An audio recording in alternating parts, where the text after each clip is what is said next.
Tottenham Hotspur, White Hart Lane. Coys, come on you Spurs, rinse and repeat. Rinse and repeat. Rinse and repeat. Rinse and repeat. I sat here this morning while everyone's in bed, reading Tottenham news, quick, researching stuff to talk about, quick sort of, reading various forums, various channels, the comments, all the big channels, all the comments, the titles of the big channels and stuff and what they're talking about today. And I find myself agreeing with some bigger channels in their sentiments. I find myself agreeing with other channels in what they're saying regarding the transfer window. But I also want to point out about the transfer window. To get players in at the start of the transfer window, we're going to be predominantly make them game players in the squad. Straight in, as soon as the Premiership starts again. Late transfers, if we get any, are going to be the bargain basement transfers, aren't they? Clubs that have to sell because of the financial laws in place at the minute. Players that ain't been picked up, fringe players. They're the ones that we're going to sign late, if we sign any at all. Bigger clubs have signed so many players, Chelsea's, the Liverpools, and they've spent a lot. We ain't Chelsea and we ain't Liverpool. We've got Daniel Levy. But we've also got a weird fan base online, and they're so weird that they it's like their memories are gone. We've not played the transfer market like the big clubs for many years. So I don't know how people can come up with a conclusion that we've got to be like these bigger clubs. I'm not understanding why the content creators ain't pointing it out, that perhaps they're afraid to point things out about the fan base, because a lot of these fan base have subscribers. But and a lot of these content creators are thick as arseholes, absolutely thick as arseholes, from the smaller ones to the larger ones. Take no prisoners, Johnny. Put yourself in the corner even more.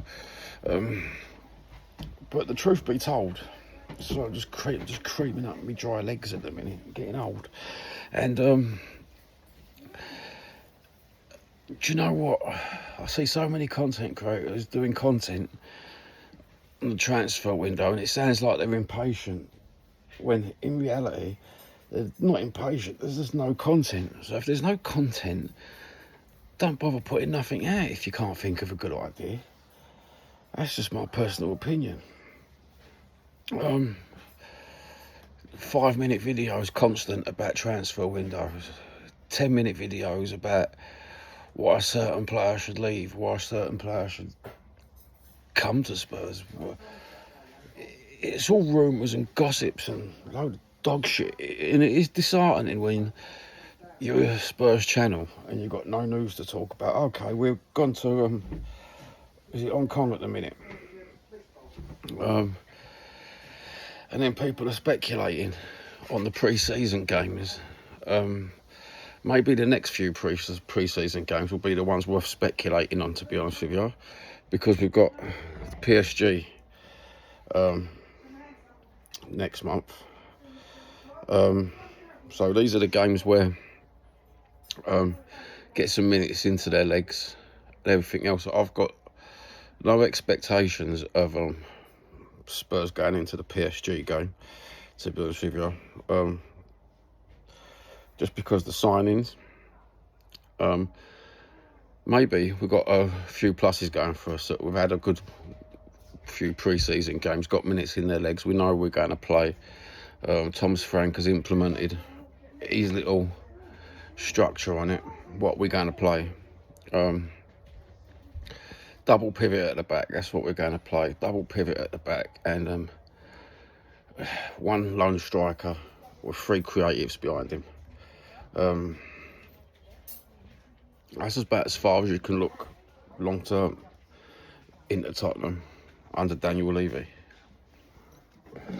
The way he's buying transfers for the last few seasons is short term. He's not looking far enough in front.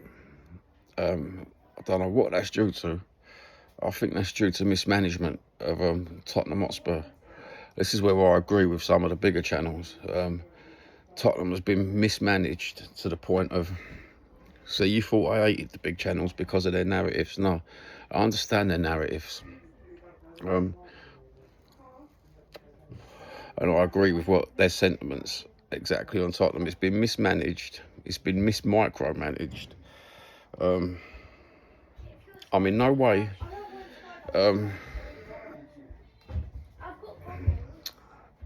experienced in the way football business works, right? But even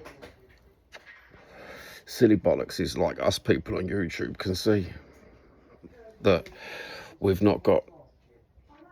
ain't doing nothing to think about our long-term future, our long-term strategy. It's always short-term. Even the turnovers and managers, it's very short-term.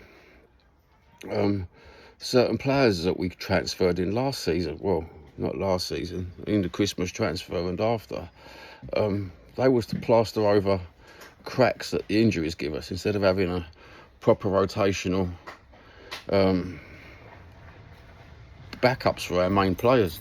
And we've still not got rotational backups for our main players this transfer window.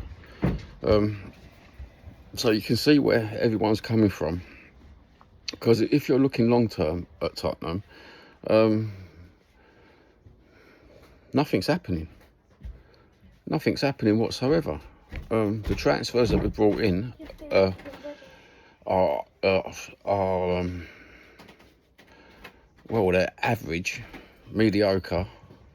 Everyone thought Kudos is going to be absolutely brilliant for the team. But yet we've still got the likes of injury-prone Maddison. Solanke's never quite hit the spot.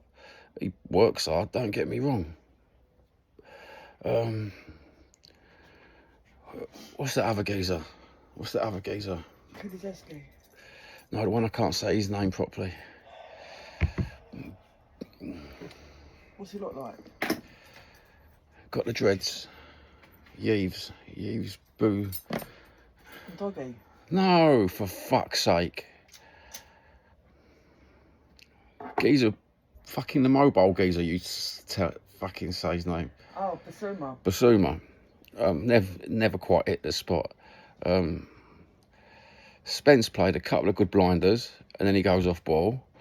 And then he plays another couple of good blinders, and he goes off ball. But he's young still. No, shut up. He's not young. They've still got to fucking keep up this fucking... Got to keep up with the system. We're a Premiership club. 17th.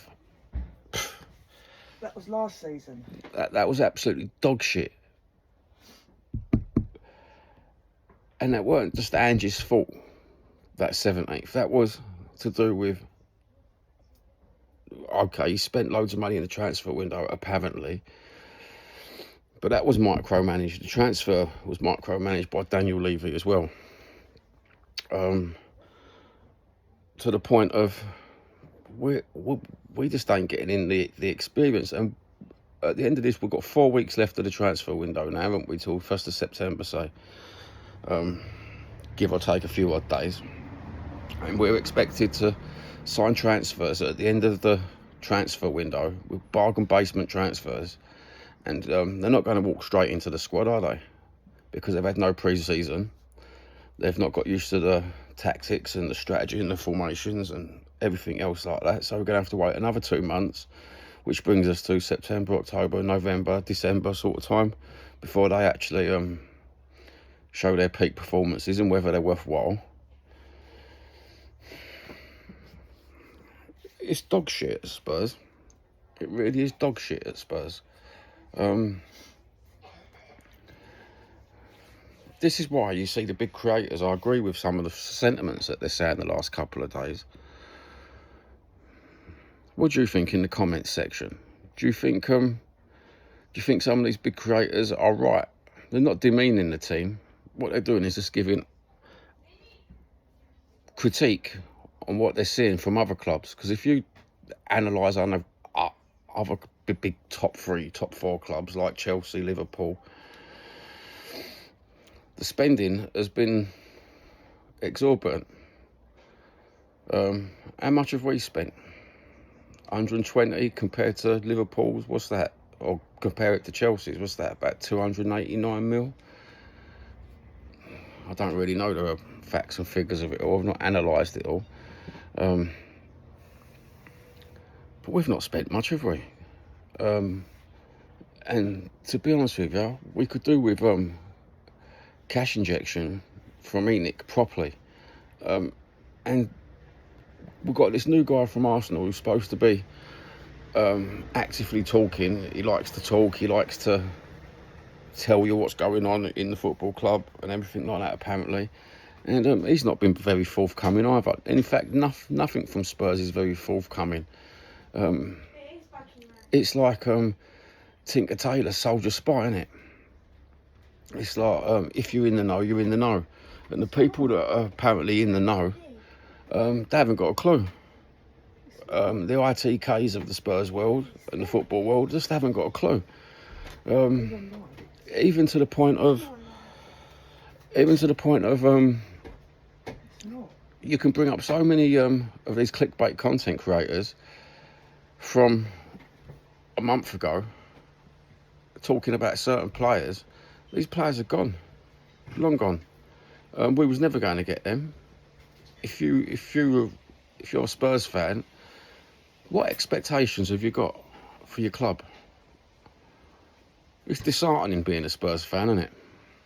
So disheartening that it's just another rinse and repeat. Even though we've got 4 weeks left of the transfer window, you know what's going to happen, don't you? You know exactly what's going to happen. Tell me in the comments whether you can read my mind, and I'll read your mind. Because I think we're going to get 1 bargain basement or 2 bargain basement signings, and that's it. And then we've got to make do. Let's fight on all fronts in the Champions League with bargain basement signings when we needed them major signings. He ain't going to pay for major signings. He ain't going to pay for no one, is he? Daniel Levy, let's face it. The wages of some of these people. The latest one is Rodrigo, isn't it, from Real Madrid. 200k a week.